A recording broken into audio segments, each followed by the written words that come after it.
When you eat your breakfast,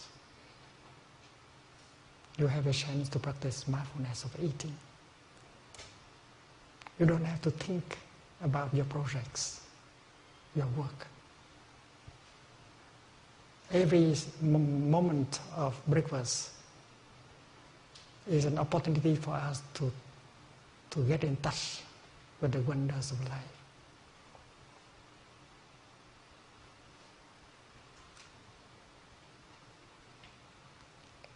Today we will have a chance to share a meal together in mindfulness. Holding a piece of bread, you might like to stop your thinking and look deeply into the piece of bread. Mindfully,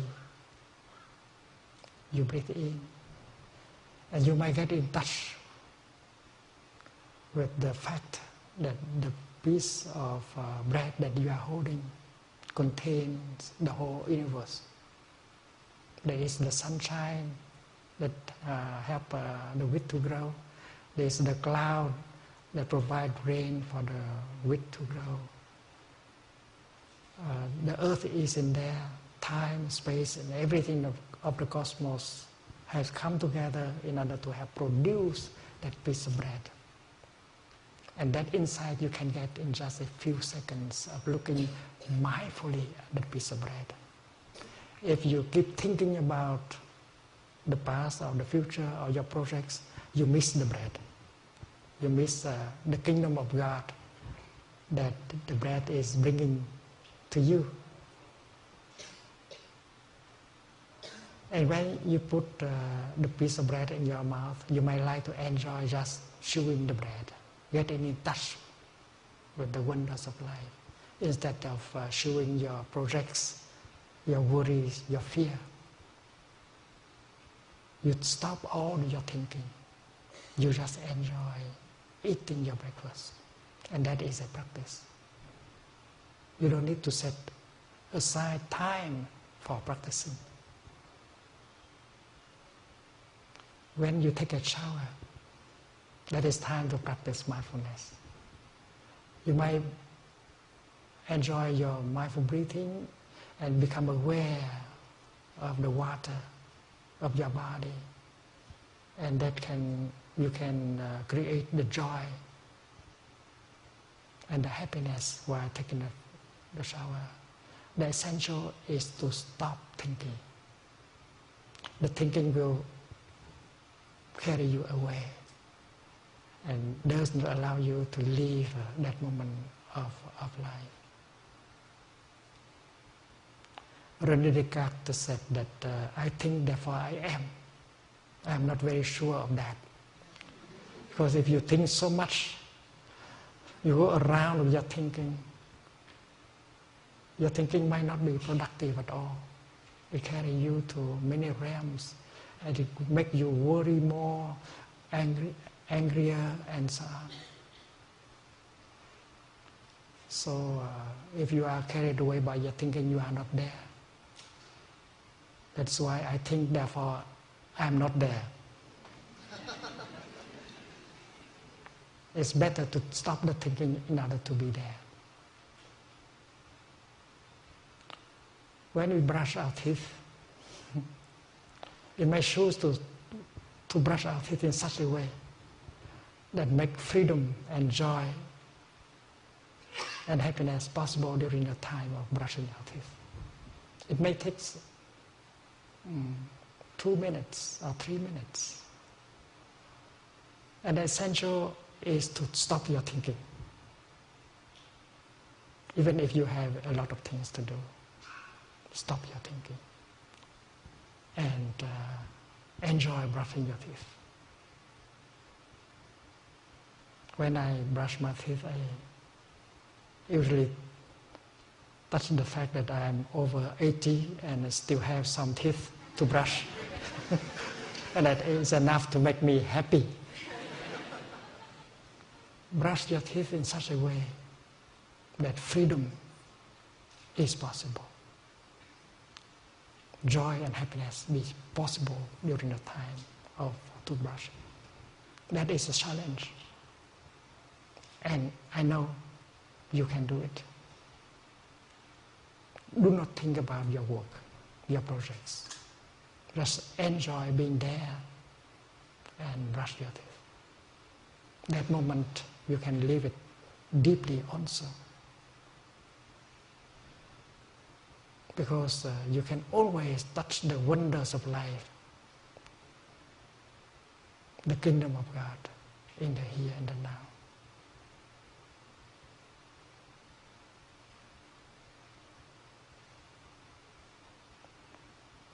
We used to distinguish between time for work and free time. Let us change our way of thinking. Suppose you have free time, some free time, and if you do not know how to make use of your free time, your time is not truly free. If you could keep thinking and worrying, that time does not make you happy.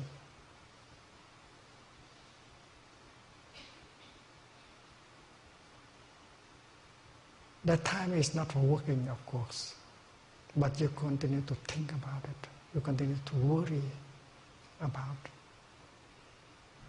And that thinking is not productive.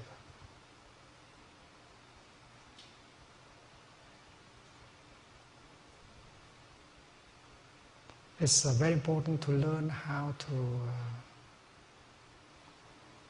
release and to be fully in the moment.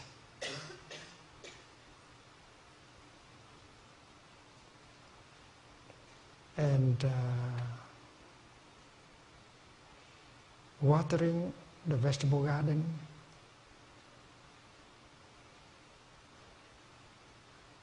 in the backyard, you may like to be fully present with that.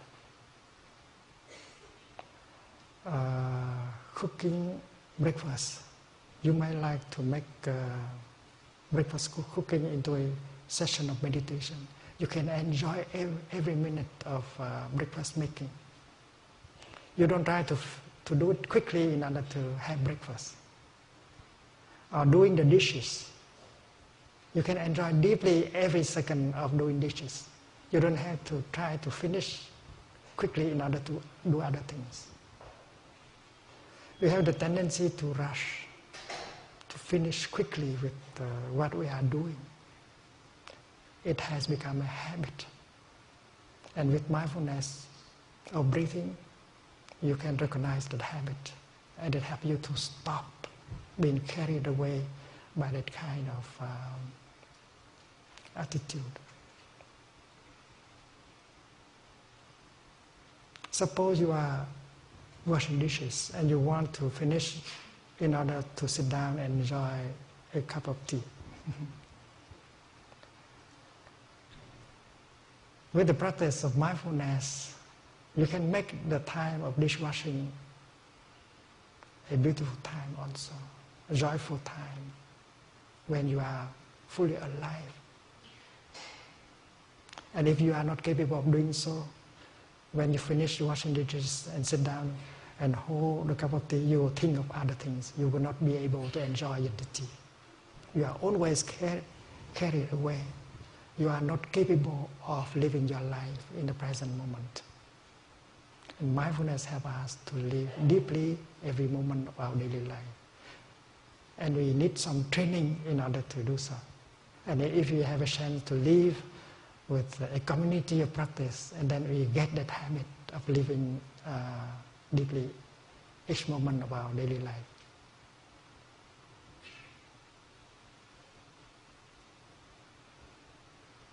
In Buddhist meditation, we know that insight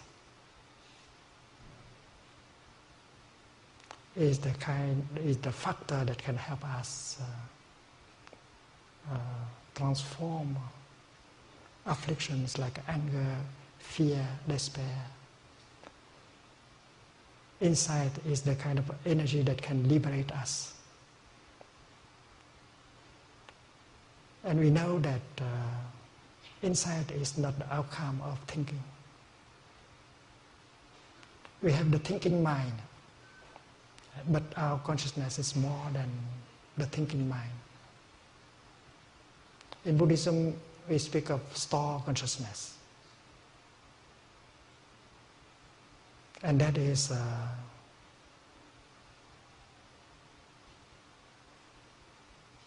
something much bigger than our thinking mind. Imagine an iceberg in the ocean. The part that we see above the water is very small, but the part in the water is huge. Store consciousness is like that. Our mind consciousness is very small. In neuroscience, people like to speak of that part of consciousness as background consciousness. Sometimes we call it root consciousness, mula vijnana. Sometimes we call it appropriating consciousness. Sometimes we call it store consciousness. That part of consciousness is always with the body. It has the capacity to receive information. It has the capacity to process information. And it has the capacity to preserve, to conserve, preserve the information.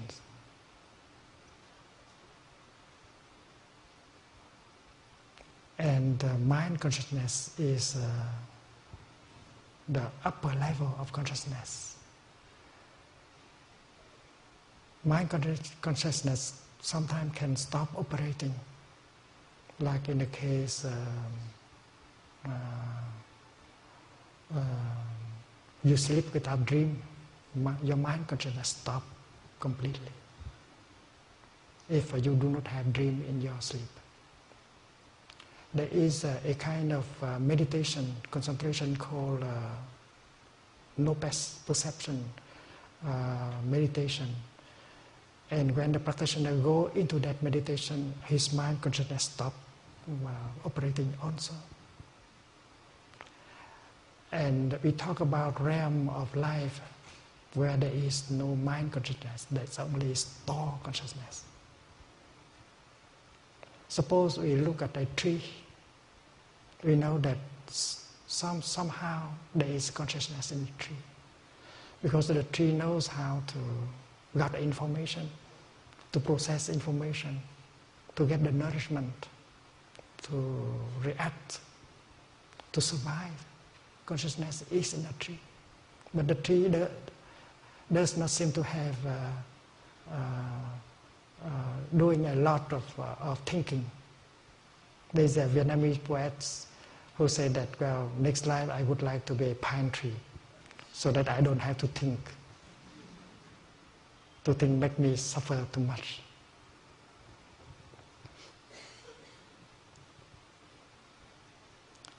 In the Zen tradition, mind consciousness is the gardener,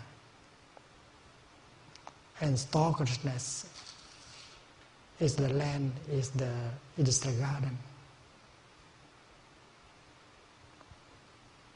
The gardener can prepare the land, plant the seed, water the seed. But it is store consciousness, it's the land that can produce the flower and the fruit of enlightenment. So practicing meditation, we don't count on mind consciousness alone. We count mostly on store consciousness.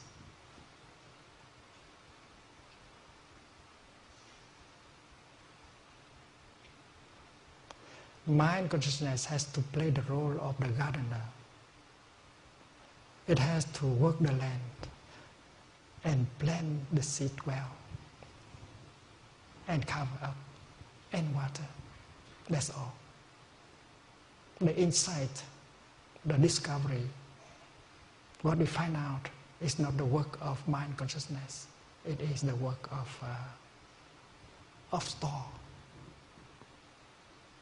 And many scientific discoveries have been done in that. Not by the thinking mind, but by the unconscious mind. So it is possible for us to entrust the task to our deeper consciousness. We have to pose the question, to ask the question correctly. In Zen Buddhism, we call it koan.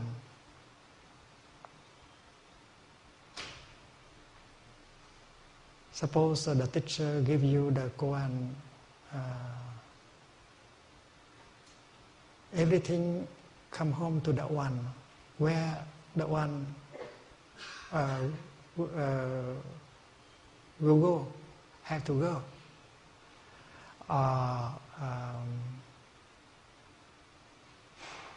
What is the sound of one hand?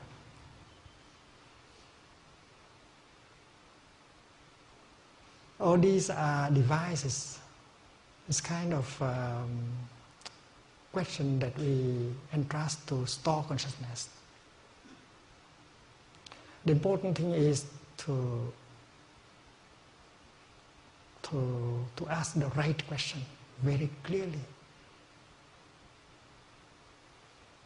and to entrust the question to store consciousness. And after having done that, the gardener may like to do other things.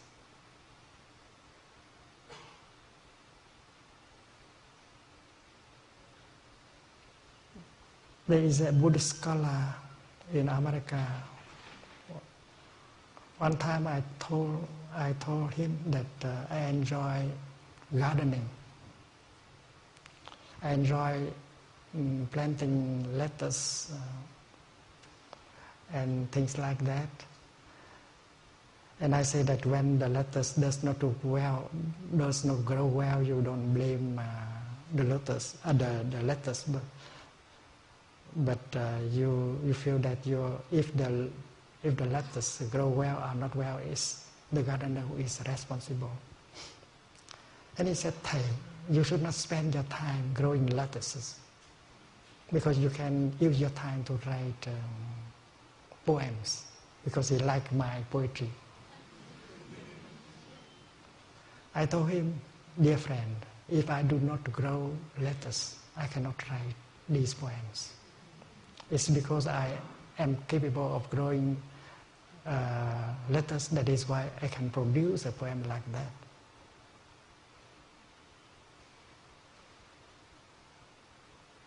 So washing your dishes, enjoying washing the dishes, stop the thinking and get the pleasure in washing the dishes is a way to support store consciousness, to bring about the insight.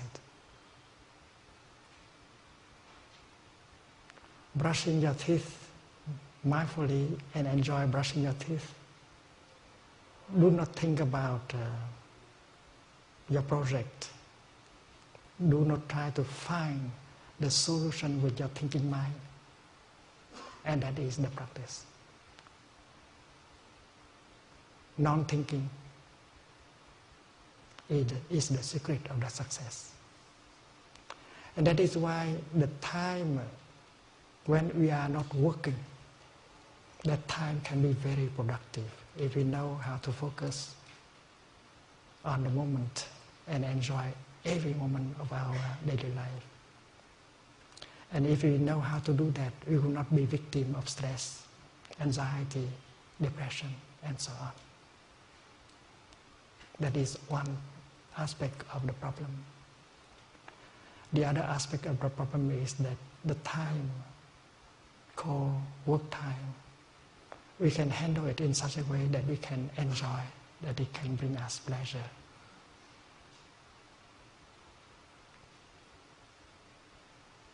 There is a way not to be under pressure. There is a way in order to enjoy really what you are doing as work.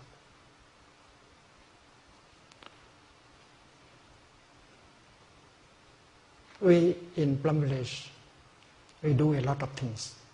We want to succeed in what we do. We offer many retreats of mindfulness everywhere, in many countries, Europe, Asia, America, Australia. We organize days of mindfulness, sessions of practice. We organize retreats for health professionals, school teachers, young people, and so on. We want to succeed in our work also.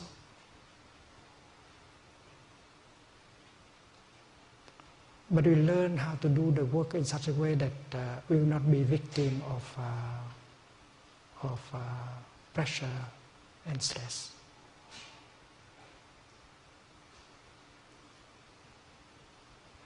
Many monks and nuns who are excellent Dharma teachers, they enjoy cooking, they enjoy cleaning, they enjoy gardening, and they consider these things as important as the other kind of work.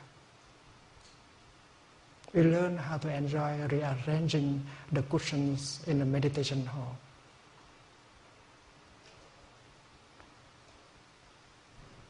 We enjoy growing vegetables.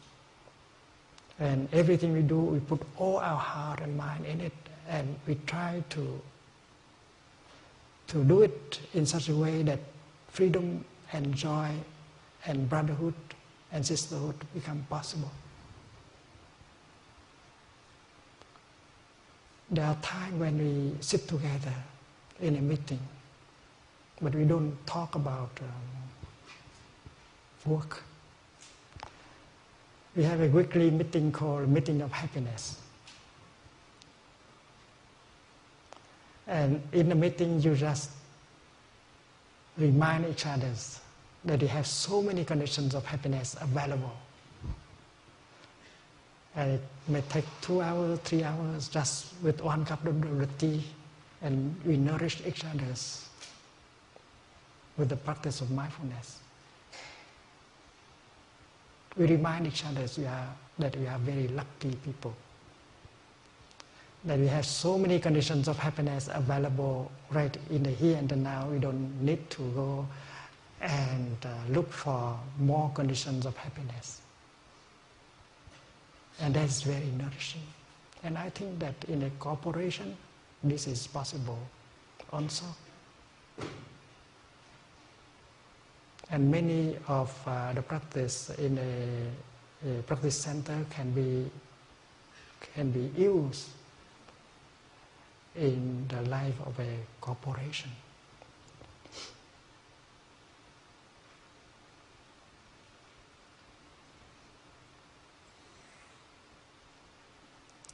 Every time we organize a retreat, 6 days or 7 days, we see many people transform. The practice is simple enough for everyone to do. The practice of mindful breathing, mindful sitting and walking, releasing the tension in the body. Everyone can do. And when you are able to reduce the tension in your body, to release the tension in your body, you also can reduce the amount of pain in your body, including chronic pain, because the pain and tension, they go together. If you can release tension, you can reduce the pain. And the basic practice of mindful breathing, to be aware of your body and to release the tension in your body, you can do it several times a day. Many of our brothers and sisters program a bell of mindfulness in their computer. And every 15 minutes, the bell reminds us to stop and to enjoy breathing in and breathing out. The bell of mindfulness.